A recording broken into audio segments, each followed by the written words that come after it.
Hi, my name is Joyce Raimondo. I am an artist. I'm also the education coordinator at the Pollock-Krasner House and Study Center in East Hampton, New York. And today I'm going to present to you one of my favorite themes. How is the divine pictured in modern art? And I'll share some of my own personal observations as I present these artists. We're going to start off looking at artists such as Van Gogh, who paints recognizable scenes, representational images. And then we'll move to abstract art, and we'll see how artists express spirituality through pure abstraction. Okay? And I invite you to find meaning for yourself, personal meaning in the discussion of these images. And I hope it inspires you to want to learn more. So let's get started.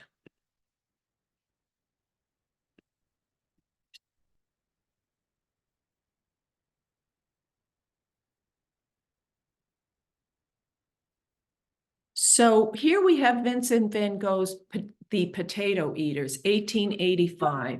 So what's going on in this picture?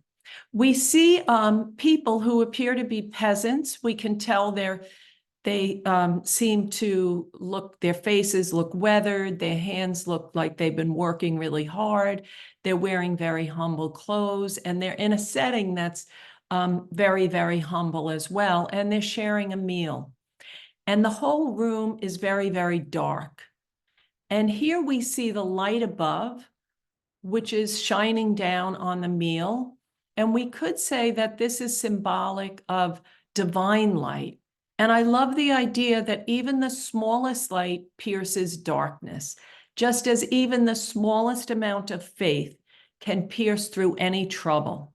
That's been my own experience. And then, of course, the light of that divinity grows. And why was Van Gogh interested in depicting this scene? Well, Van Gogh was a very devout spiritual man, and he devoted his life to God. Originally, he was going to be a preacher, and he set off to Belgium to work as a preacher in a very, very extremely poor coal mining town. But he was very unconventional. He gave away his money and his clothes. He refused lodging and slept in a hovel. And he walked around as if he was really poor himself. And this unconventional aspect of Van Gogh's personality did not go over well with the church, and he was rejected from the priesthood. Now, you can imagine how devastating this was to Van Gogh, but he actually found solace turning to art. And sometimes I think there's a spiritual theme woven into this in terms of when something so-called bad happens, it can actually be something good. It can open up an opportunity that maybe we wouldn't have otherwise had. So this is one of the first paintings Van Gogh paints after when he embarks on this career as an artist. And he's painting the poor. He's painting the people who are cast out of society, in a sense. And in that way, it's likened to Jesus, right? Van Gogh says, be a friend to the poor like Jesus was. And of course, in every religion around the world, there's a theme of having compassion for those who are suffering. Now, Van Gogh, throughout his life, after he leaves the church, he expresses his spirituality not with conventional forms like biblical scenes, but rather at times directly through nature. And here is his famous Starry Night, which he painted when he was in the asylum in France after mutilating his ear. But he had moments of clarity when he was in the asylum, and that's when he painted Starry Night. So how is his spirituality being expressed in this painting? We see in the sky, there's a lot of movement. You could say it's tumultuous. Maybe it's wind. Maybe it's evocative of sort of a chaotic emotion. But then through the sky, through the chaos, through the tumultuousness, is shining these stars, which are so extraordinarily bright They almost look like fireworks. The color yellow fit for Van Gogh was symbolic of the warmth and the light of the spirit. And I love how he contrasts the movement in the sky with the still village below. And how is the village connected to the celestial, to the sky? We see the cypress tree rising up, connecting, you could say, heaven and earth.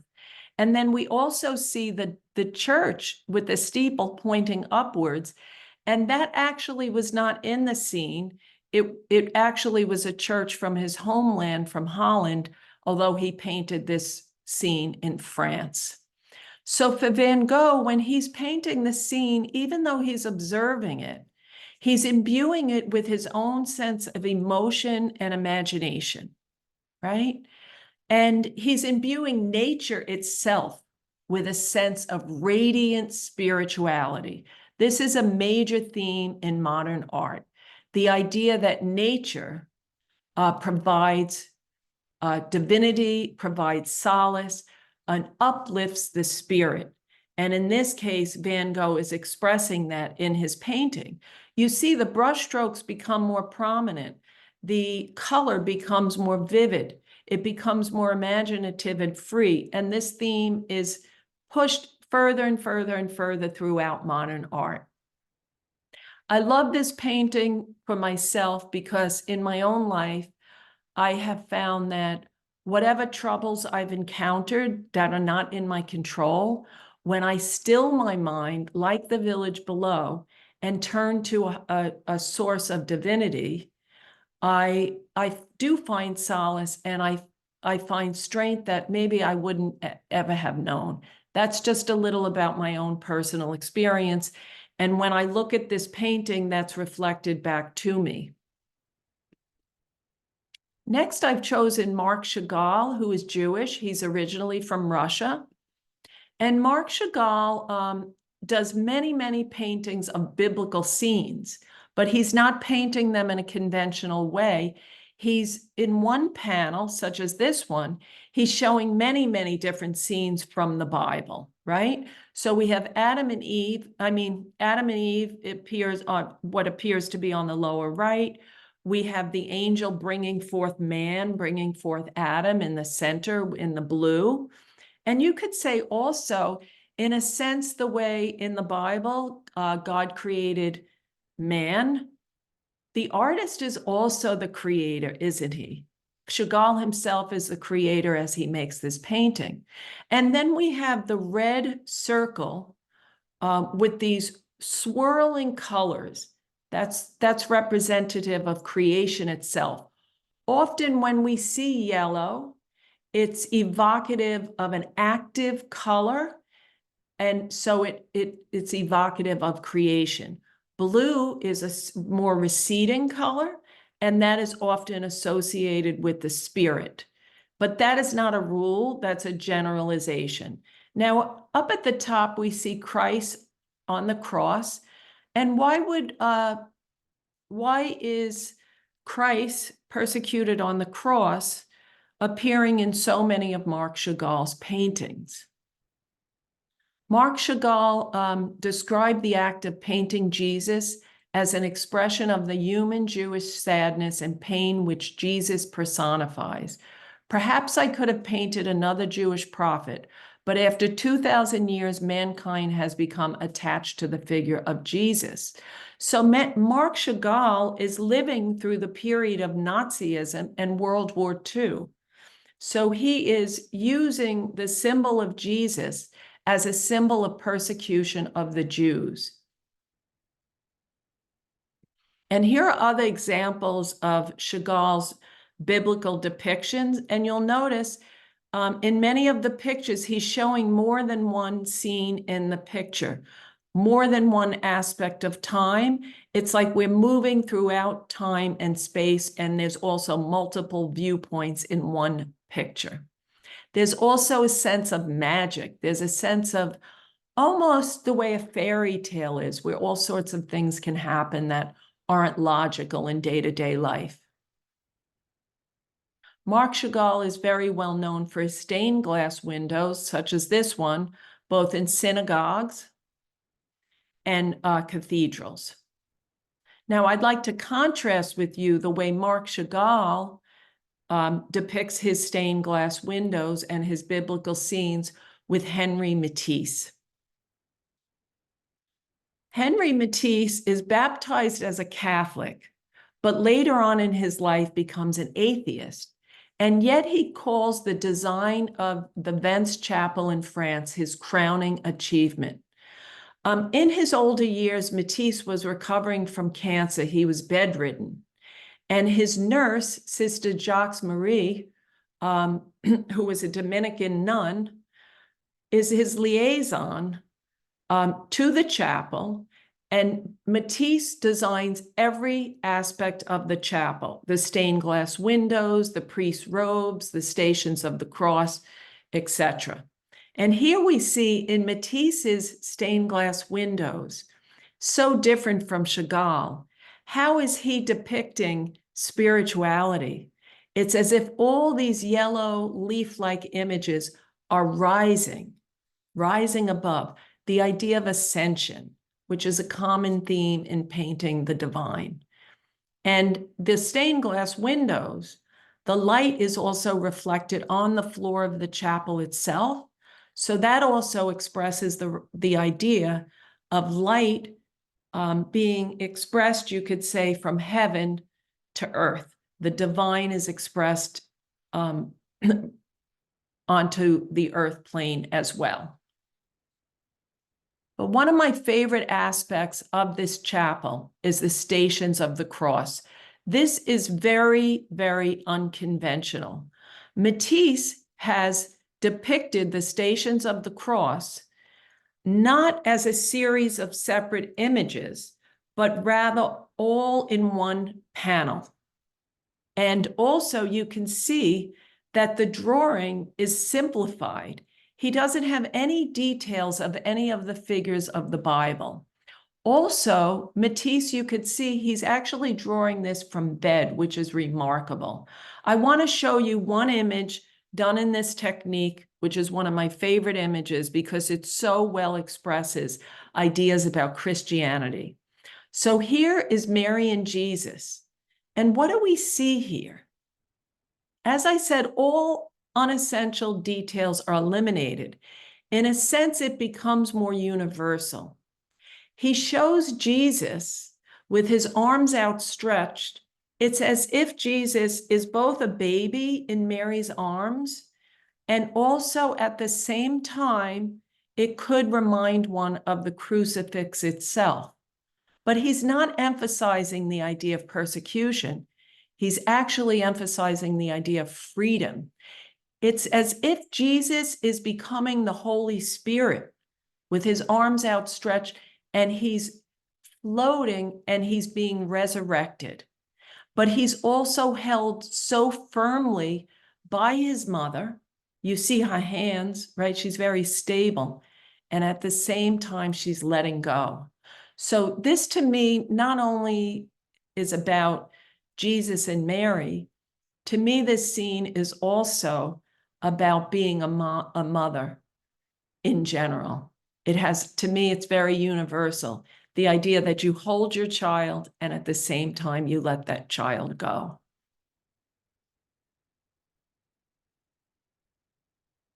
Next, I'd like to share with you Jacob Lawrence, who's an American artist. And Jacob Lawrence tells the story in a different way. Rather than telling it in one image, he's telling it through a series of paintings. This is the 8 studies for the book of Genesis. So he's telling the story of creation, and we're going to go through these briefly, but I want you to notice his sense of color. Every image uses color and also composition to reinforce the story. So here we see the void, right? And it's shown in darkness. The firmament and the waters. We see the blue, the waters, but we also see the robe is yellow. As I said, that can be symbolic of creation, of activity. Let the earth bring forth the grass, trees, fruit, and herbs. We see green is often associated, of course, with nature and growth.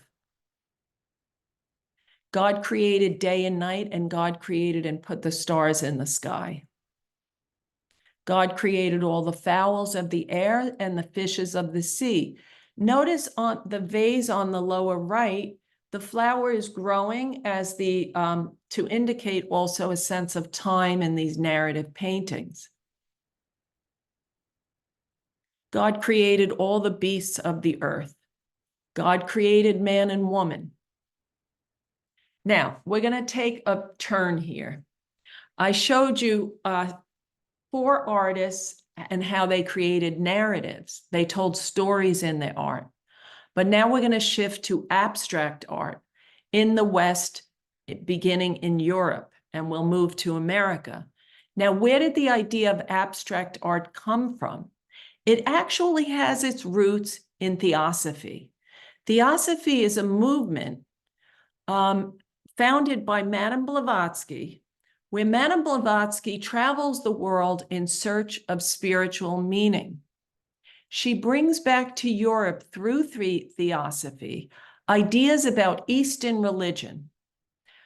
Rudolf Steiner was also linked to abstract art. He was a philosopher, an architect, and a social reformer. He blended the ideas of science and art. And what they both have in common, and this philosophy and spirituality gets very complex, but I'm going to say it in a very, very simple way. One idea is the idea that everything is energy, and everything, a person, a plate, a chair, everything is connected by the same energy, even though it appears to be different, right? It's actually energy. And one should go within to find their own sense of spirituality and to bring that divine energy outward. So what does this have to do with art? Here's an example of the first abstract artist. Hilma af Klint is working in Sweden. She's reading theosophy, and she turns away from painting a landscape or a person or a portrait. She turns away from painting things that you could physically see with your eyes. Instead, she goes within, she meditates, she has seances, and whatever she sees within, she paints. She says a force moves through her. It's as if the divine is moving through her. And this is one of her images from her temple series, her altarpieces rather. And what do we see here? She's using shape in a symbolic way. So the triangle is pointing upwards, right? What does this have to do with divinity? It's the idea of ascension. We're moving upwards to the divine. We see the circle is symbolic of unity. It's symbolic of eternity, right? And that little triangle, that black triangle, it's as if we're moving upwards and piercing the world of the divine. And isn't that what one of the aspects of spiritual devotion is, to lift ourselves up to the heavens, to lift ourselves up to the divine, right? Now, this is the series of the altarpieces. You'll notice on the left, the triangle is pointing downward. Now, why would that be? It's the idea that we're bringing the divine downward to earth. So it goes in 2 directions. We're spiritually uplifted, and we are also spiritually bringing the divine into our words, our speech, our thoughts, our daily actions, etc. Now, here is the logo of the Theosophists as it looks today. And you'll see that a lot of these shapes also appear in their logo. You see the circle, we see the inverted triangle, the upward triangle, etc. And Madame Blavatsky says, matter is spirit at its lowest level. Spirit is matter at its highest level. What does she mean by that? Matter, the physical world, right, is the lowest level. In other words, we would want to, the spiritual aspirant would desire to focus on the spirit, not the physical world. Now, we see this in other abstract artists as well. Piet Mondrian, here we see his early work. He's painting the physical tree. It's recognizable. But gradually, he moves away from painting the physical tree to becoming more abstract, because the tree itself, as it appears, is not the truth, so to speak. It's the underlying forces within the tree and within everything that unites everything that is really the truth. So we see his painting becoming more abstract, where it's verticals and horizontal, and he starts to pare this down more and more, and eventually arrives at these grid paintings. He no longer needs the image. The painting itself is harmony and balance. And that is the essence of what he is communicating, right?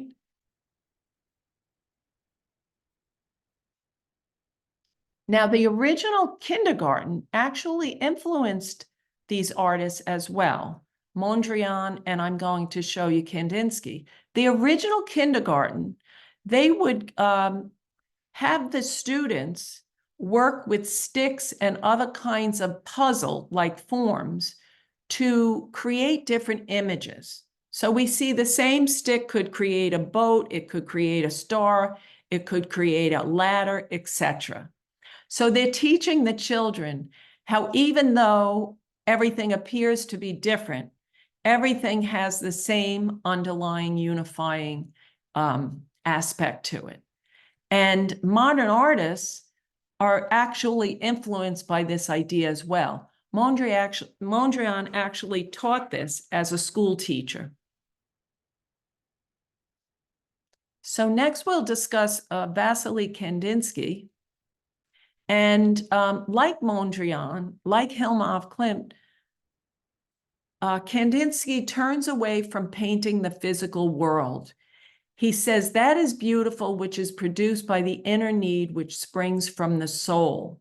His paintings spring directly from within. He's not painting anything recognizable. And he wants the viewer to be elevated when he, she, or they look at the painting itself. He writes this in detail in his book called Concerning the Spiritual in Art. Kandinsky says that color, specifically, directly influences the soul. When Kandinsky was listening to music as a young child, he was at the symphony orchestra, he said he saw color, literally. This is called synesthesia, when one sense stimulates another sense. And Kandinsky often links composition in terms of music and art, color, and spirituality. And he has very specific ideas about what each color means. So, for example, blue for Kandinsky would be more spiritual. Black for Kandinsky would be death. White is a space of possibility. But that's not to say that all artists believe in his, what each, according to Kandinsky, what his colors mean. So later on in the United States, artists such as Jackson Pollock and Lee Krasner, they create abstract art in a new way. The art becomes very, very physical. It's a release of energy. Now, Jackson Pollock had attended one theosophy session, but he wasn't interested in conventional religion. So, or any kind of, he wasn't a person who would gravitate towards group type things in general. But we see the idea from these early abstract artists, we see the idea that he's painting from within. And he is no longer painting a picture of nature or a picture of anything that's recognizable. He is letting the image flow through him onto the canvas by dripping paint from sticks. When he's asked, why don't you paint nature? Jackson Pollock says, I am nature. He is energy, and he's making energy become visible on the canvas. And here is his famous technique. He says, the painting has a life of its own. I try to let it come through. He's dripping house paint from sticks onto the floor in his barn studio, onto the painting on the floor in his barn studio. Now, we see a running theme through this talk. Van Gogh is expressing his inner life in his images, as is Chagall, right? As is Hilma of Klint. The painting is moving through the artist. It's like the artist is a vehicle for a higher force moving through him, her, or them. Pollock was inspired by the Navajo artists who were doing sand painting at the Museum of Modern Art. This, of course, was a healing ceremony, and it also inspired Pollock to drip paint down onto the floor and walk around the painting. Pollock was always moving, right? He was never sitting as these artists are. Pollock is called an action painter. Here's Lee Krasner, Pollock's wife. She's also an action painter. She's moving as she paints. She says that she doesn't will the painting. She surrenders. What does that mean, you surrender? She says, painting in which the inner and outer man are inseparable. In other words, her inner life is moving through her. And you could say one mark leads to the next. It's improvisational. She doesn't have a set plan in mind of what the painting is going to come out like. And as the painting moves through her, it's manifested in a physical form in the painting itself. But I love this idea of surrender, because for me, this doesn't only pertain to art, it pertains to my entire life. I think gaining wisdom, hopefully as I've gotten older, realizing that my ego is not in control. I am not willing things to happen. I might have desires and hopes and dreams, but my goal is to align these hopes and dreams and aspirations with my higher self, and to surrender to that and let that divinity move through me, whether it's in my daily life, the way I speak to a person, the way I paint, right? To have that aligned. So I'd like to show you quickly some contemporary artists. Princess Farah El-Nisa Zeid, she is painting in an improvisational way, movement. She says, I'm always aware of a kind of communion with all living things. So we see this idea of unity in the universe expressed through art. Mohammed Assi is painting a calligraphic rhythmic painting, but without actually painting calligraphy. This is similar to Pollock in the sense that it has a lot of movement, but he's painting it very tightly. Yayoi Kusama paints dots. She had a psychotic break where she saw dots, and that is throughout her life. Today, she's in an institution in Japan, living in an institution, but she becomes very, very successful as an artist, and this is her infinity room. She says, I fight pain, anxiety, and fear every day, and the method that relieves my illness is to keep creating art. I followed the thread of art and somehow discovered a path that would allow me to live. So I'm inspired by these artists, and I'm inspired by art itself, because what I see here is whatever trouble a person encounters, when they can channel that in a positive way, and in this case, we're talking about art, there is such a sense of hope and faith and goodness that grows out of that. So I hope this talk makes you want to learn more. I realize I covered a lot, but I hope that this makes you want to learn more, not only about art, but also the way you can express your own sense of spirituality through art, or learn about your own sense of spirituality by discovering the world's great artists. So have a wonderful day. And of course, I wove in some ideas about my own spirituality. I'm not saying that everyone should feel this way at all, or there's many, many different spiritual paths, and I respect everyone's spiritual path. Or if someone is an atheist, I respect that too.